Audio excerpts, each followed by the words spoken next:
एक गांव था, नाम था ढोलकपुर। बड़ा ही शांत और सुंदर गांव था।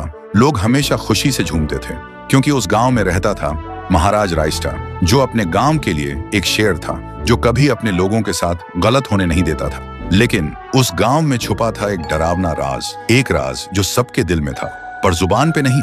गांव के बीच एक सूखा हुआ पेड़ था जिसे लोग कहते थे श्रापित पेड़। ना कोई उसके पास जाता, ना कोई उससे आंख मिलाता। हर पूर्णिमा के अगले दिन उस पेड़ के नीचे एक लाश मिलती थी। लोग कहते रात में कोई आता है और लाश छोड़ जाता है, लेकिन कभी किसी ने कुछ देखा नहीं और देखता भी कैसे। जो देखता वो अगले दिन पेड़ के नीचे होता था। एक दिन रायस्टार ने ठान लिया, बस अब और नहीं, इस राज का अंत मैं ही करूंगा, क्योंकि ढोलकपुर का नाम मिट्टी में मिल रहा था। फिर एक पूर्णिमा की रात रायस्टार चुपके से जाकर पेड़ के पास बैठ गया। रात के 2 बजे एक आवाज आई, थुंग थुंग थुंग थुंग थुंग थुंग थुंग थुंग थुंग सहूर।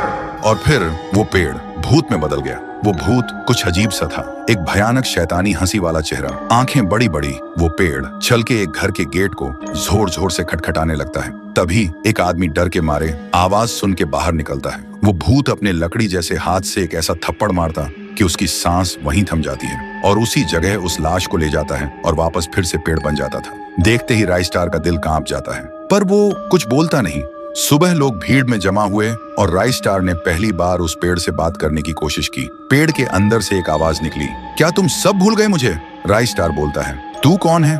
पेड़ बोलता है, मैं हूँ ठुन ठुन ठुन साहुर। एक वक्त था जब मैं भी इस गांव का एक प्यारा सा बच्चा था, लेकिन 100 साल पहले मुझे इसी पेड़ से रस्सी बांधकर उल्टा लटका दिया गया, गांव वालों की आंखों के सामने, और मेरी मौत को तमाशा बना दिया गया, सिर्फ इसलिए क्योंकि मैंने एक राज देख लिया था जो लोग छुपाना चाहते थे।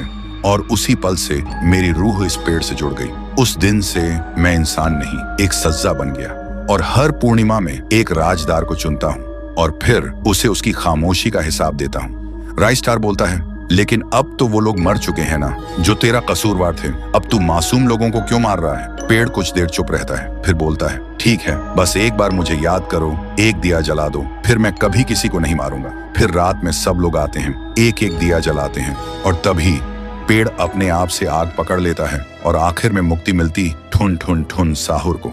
उस दिन के बाद गांव में कभी कोई लाश नहीं मिली। हर पूर्णिमा में लोग एक दिया जलाकर उसकी यादों को जिंदा रखते हैं, क्योंकि अगर भूल गए तो सपने में एक आवाज सुनाई देती थी, थुंग थुंग थुंग थुंग थुंग थुंग थुंग थुंग थुंग सहूर।